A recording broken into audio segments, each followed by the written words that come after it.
let's go ahead and let's start for today's session. Cool. All right. So today, in the last session, we have discussed like what is Ansible, what is IAC, and agent-based and agentless tools. Why, how actually agent-based tool works, why we need agentless, and how it works, how to install, how to configure, right? So all this stuff, we have been through, and there are no questions. So I hope everyone must have understood that pretty well. Yeah. So let's go ahead today and let's try to write down our first playbook with Ansible. Okay. Now, what I'm doing is I'm just, this is our node and this is my controller. So look at it. Okay. So Ansible controller is able to connect with our node. So we have code and we have ansible.cfg, which I have created, and this is my inventory file. Okay. So can anyone tell me by looking at the inventory file, which kind of authentication type we are using here? Correct. Passwordless, right? Good. Okay. So now let's proceed. So what I'm going to do is um, I'm creating a directory with this name, Playbooks. Okay.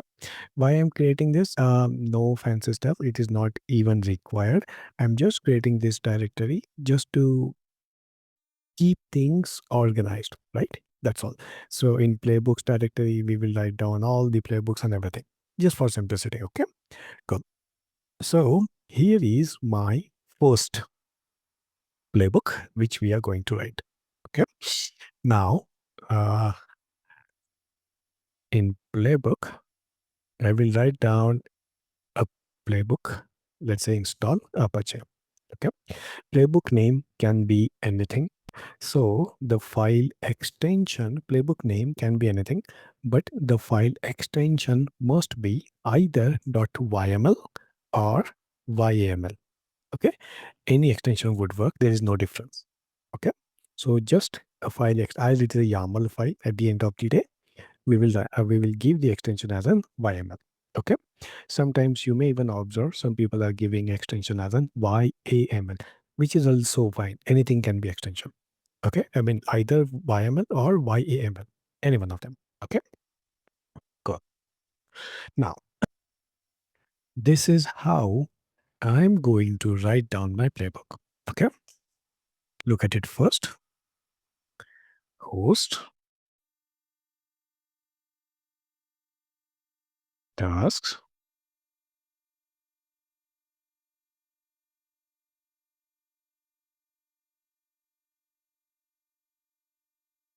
install Apache, and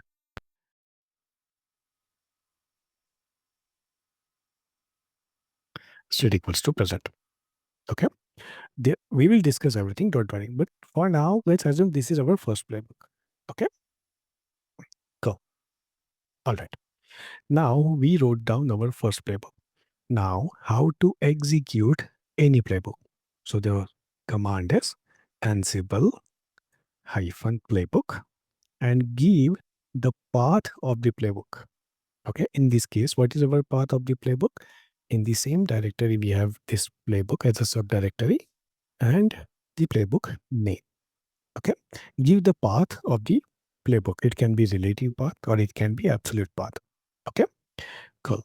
And I'm just running my playbook. Cool. So playbook execution is done.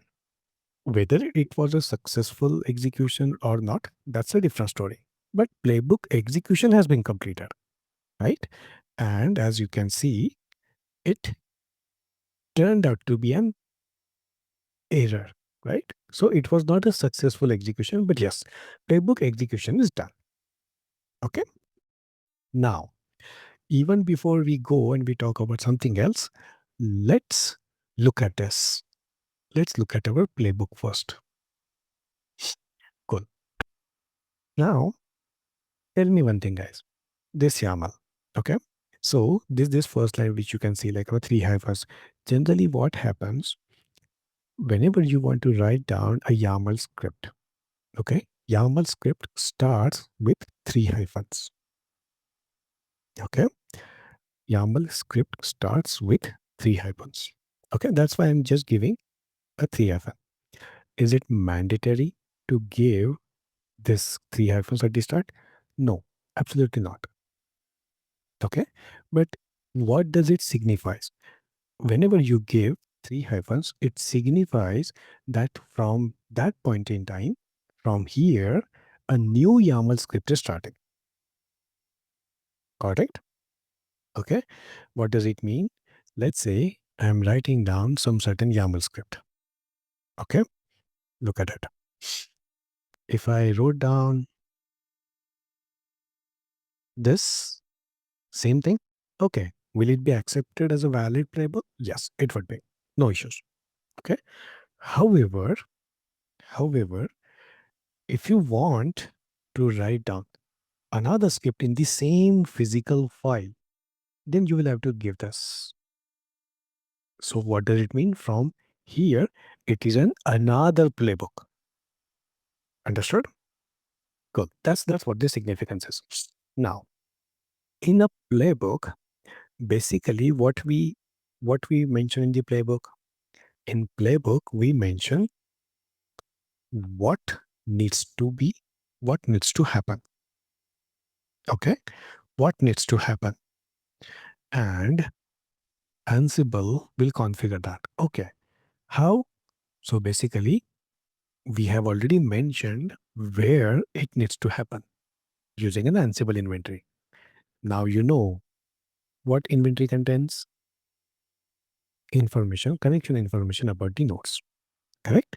So what we specify in playbook, where we do specify that in the inventory, and how part, how it needs to be done. That is something we don't need to specify. Right? That's the beauty of any configuration tool. Got it? Okay. For example, if I ask you to install Apache manually, okay, you need to know 3 things, guys. In according to configure anything, you need to know 3 things. What needs to happen, where it needs to happen, and how it needs to happen. Yes or no? For example, if I ask you to install Apache, first question is that's where I'm specifying what needs to happen. What needs to happen? Apache needs to be installed. Yes or no? Where it needs to happen, on which machine? Is it a one machine, two machines, or group of machine? Where it needs to happen? Correct? And the third important thing, how it needs to happen. Now, for example, assume if I ask you to install it manually, how you will install Apache manually? Correct. Depending upon the operating system. If it is from Red Hat family, you will use yum as a package manager. Yum install Apache. In case of Ubuntu, what you will use? apt, right? apt install Apache 2. That's how you're going to install it. Correct? Yes or no? Correct? Now, think about this. For any kind of configuration, for any kind of configuration, at the end of the day, what do you do? What do you do?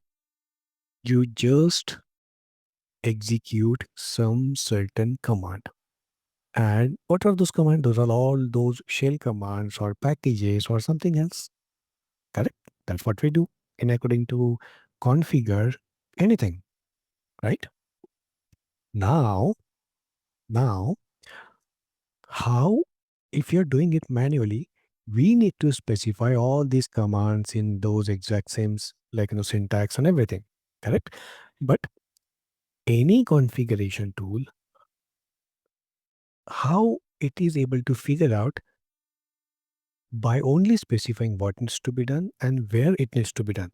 We don't need to specify how. How how come this is possible with any configuration tool, right? So the thing is what?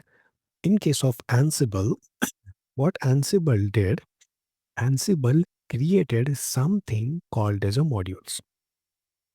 Okay. Ansible created something called as a module. Now, what is a module? Very simple. Okay. So, for example, let's say you want to use this apt as a package manager. Assume this apt is your shell command or package manager which you want to use. So, what Ansible did, if you want to use apt, okay, they have created a module with the same name, apt. Okay, with the same name, apt. All right. Assume if you want to use yum module. Okay. So what could be the package name? What if yum is the command which you want to use? What could be the module name? Exactly same, yum. Okay. If you want to use, let's say, copy command, cp command. Okay. What could be the module name? Copy. Right. If you want to interact, let's say with Git. Right. If you want to interact with Git, which kind of like in a module it will help you? Exactly, Git module, right? So almost every module basically resembles to the original shell command or the package which you are referring to. Got it? So in a playbook, majority of the times, almost all the times, what we will be doing, we will be specifying our configuration. Whatever configuration needs to be done, we will specify that using modules. Okay. So you may wonder how many modules are there. There are probably thousands and millions of modules available for everything which you can think of. There is a module available. Okay. All right. Now, if you go back to your playbook, this is basically a basic structure of a playbook is. Okay. Now, with this line host, what do we specify in the host? We do specify in the host that where this playbook has to be executed. Okay. Now, as you in your inventory, you may have information about 100 or even 1,000 nodes. Correct? Right? Do you want to execute your playbook on all the nodes all the time? Probably no, right? So you may would like to execute your playbook on some certain machines, right? So how do we specify? Here, host. This is where we do specify where actually this playbook has to be executed. Okay. And from where Ansible will try to read the connection information about those specified hosts? From the inventory. Correct. Okay. Now, task. Task means what? Like what you need to do. So just like we are executing right now, we have wrote down only one task, which is what? Installing Apache. Right? So just like that, a list of tasks would be here under the task. Right? And every task we refer as what? Play. Every task we refer at was play. Meaning what? Right now, how many plays I do have? Only one. Correct? And as it is now, if you just technically think or logically think, this file is what? Collection of plays. Right? This file is what? Collection of plays. And that's exactly why we call this playbook. Okay? That's exactly why we call it a playbook. Now, next thing. So understand. So what is this name? Okay. So this name is no module or something. You can just understand this name is nothing but whatever name you give, just like normally we give function names or something like that, correct? So this is nothing but a name of this play. And how Ansible will use it? Ansible will use this name to show you during the execution what Ansible is executing as of now. Okay, you see here? Okay, that's what it is. And now, whatever configuration you want to do using a module. Okay, so right now I wanted to interact with APT module, right? How did I concluded that I will have to use APT module now? So very simple stuff. First of all, identify if you have to do this manually, how you will do that? Let's say installation of Apache. If you have to do that manually, how you will do that? Using this command, right? apt install Apache 2. Yes or no? Correct? So, all right. So, easiest ways. Now, over the years, I have I have been working. So that's why all these module names are just like I know out of practice, right? But for you to start with, this is the thought process. Identify which command you want to work with. And if you can simply go to even Google, okay, let's say apt, and I'm saying module Ansible. Fair enough. Okay. Or even if you go to documentation, you can even search from here, right? apt module. Anyways, right? Now, if you get the list, just try opening up a link, and you will see a comprehensive documentation about every module which Ansible has to offer. Just make sure you are referring to official um, Ansible documentation, okay, which is docs.ansible.com. Right now, look at here. Synopsis. Basically, it will give you a brief description of what this module does. Okay, look at it. Read this description. Do you think this is something will be helpful? Yes? Cool. Now, look at it. If it has any specific requirements, it will be listed down. So only Python installation is required, which we already have, right? So we are good. And here are the list of parameters which you can use with this module. Okay. And it will also show you, for example, let's say auto clean, right? So is it the available choices that you have, true or false?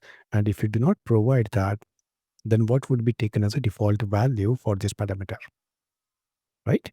Kind of thing. And there are mandatory parameters also. For example, in this case, the name of the package, right? So if you just look for, this is this name, right? The name or the list of the packages which you want to install. Okay. And it has to be a valid name, definitely. Right. So if you look at the playbook, we have what is the package name we have given? Apache 2, because we are using Ubuntu.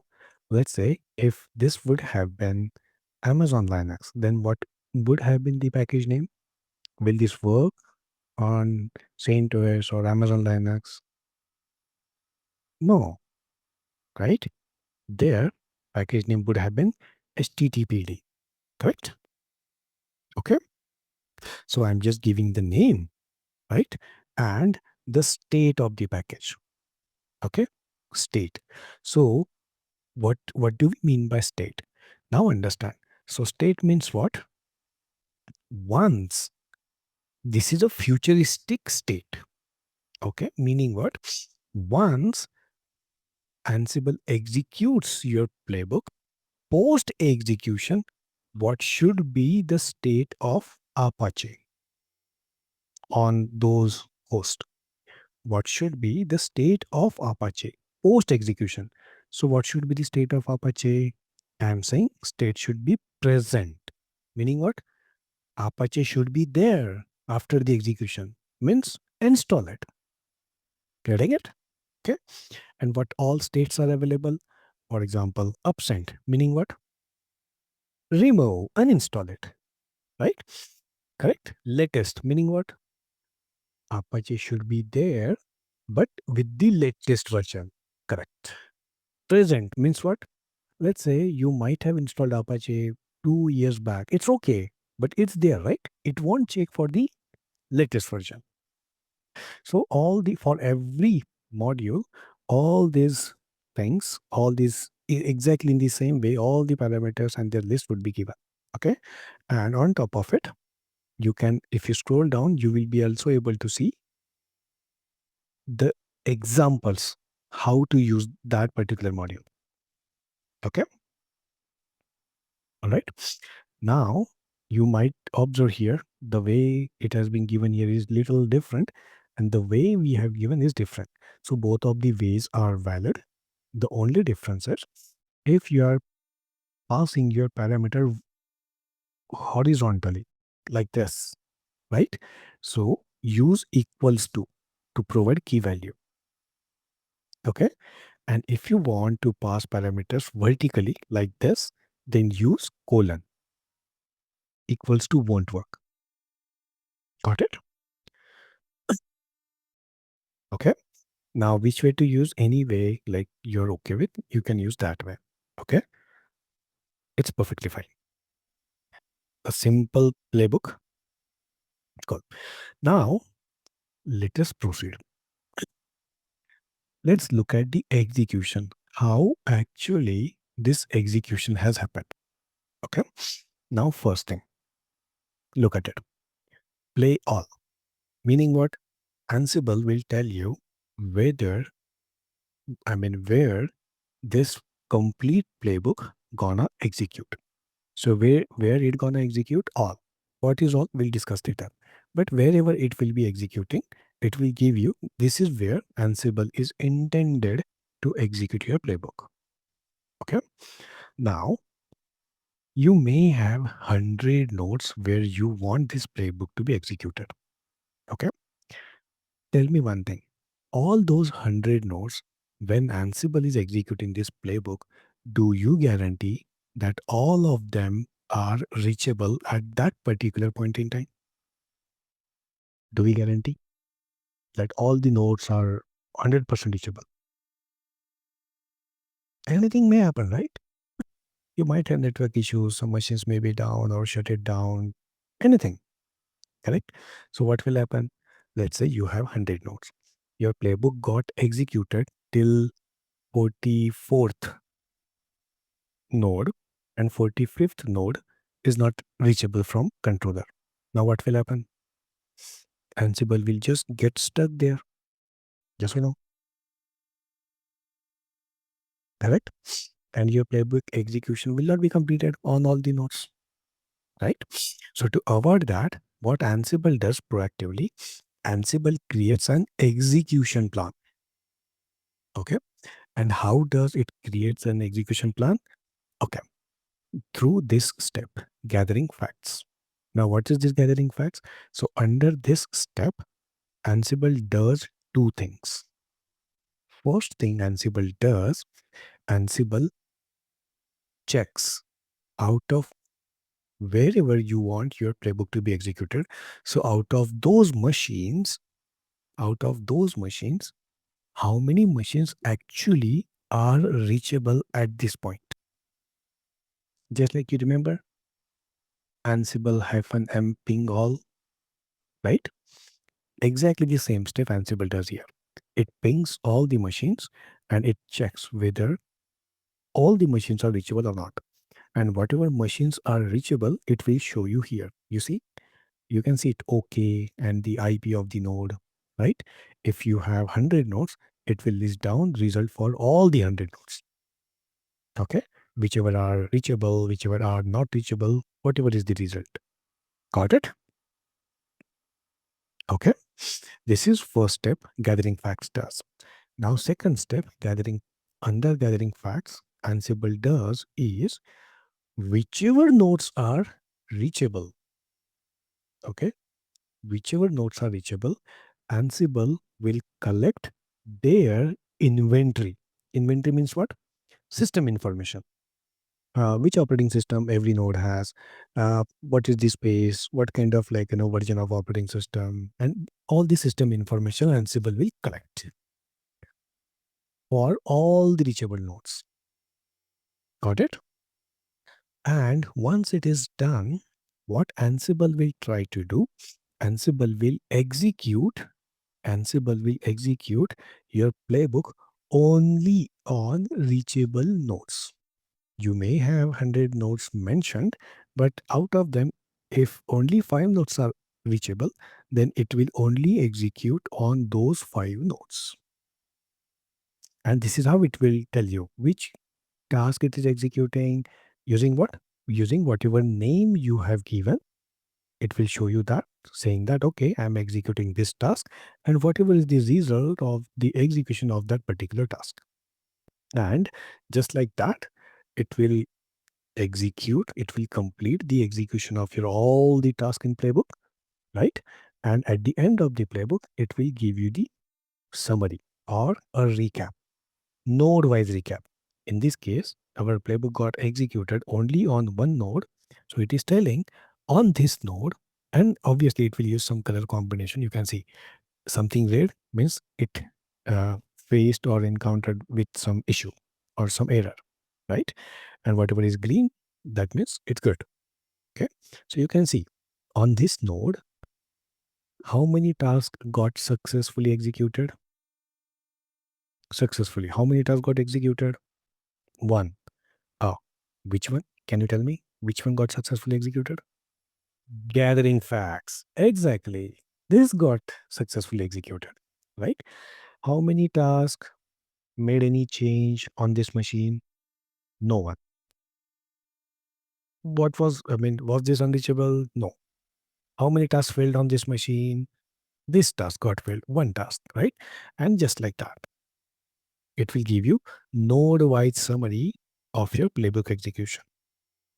Now, all right, this is how we have wrote down. Now, let's talk about inventory. Before we actually look at the error, let's talk about the inventory. Now, think about this, guys. How you can think of the inventory is, this is our inventory. All right. Now understand. In your inventory, the default behavior of Ansible is what? By default, Ansible considers every new line as a information about new node. Okay. Every new line, what does it means? Information about a new node. That's what how Ansible interprets your inventory. Okay. Now, if you look at your inventory, so okay, this new line means what? Okay, information about the node, correct? But exactly, do you understand, guys? If that's the default behavior, then you must have observed if we have to provide the username. How do we provide the username? Just like this? Is this how we provide username? Or even password or even key file? No, correct? How do we provide? Let's say I want to specify a username. How do we provide? We provide Ansible underscore user. That's how we provide. Correct? Right? And key file, Ansible hyphen SSH private key file. That's how we provide. Correct? Yes or no? And if you have password, you will provide Ansible password, something like that. Correct? Right? So why do we provide like this? Because the default behavior is what? Ansible will consider this as what? Node information. Okay. But then if we do not use these tags, how Ansible would be able to bifurcate what is the username, which is the key file, or which is the password? Will Ansible be able to bifurcate it? So that's exactly why we go ahead and we provide these tags. Now, next thing. Let's say you may have, just like you have this one node, you may have multiple nodes, something like this. Correct? Now tell me, is it every time this gonna happen that you want to execute your playbook on all the machines in the inventory? Every time? Absolutely not.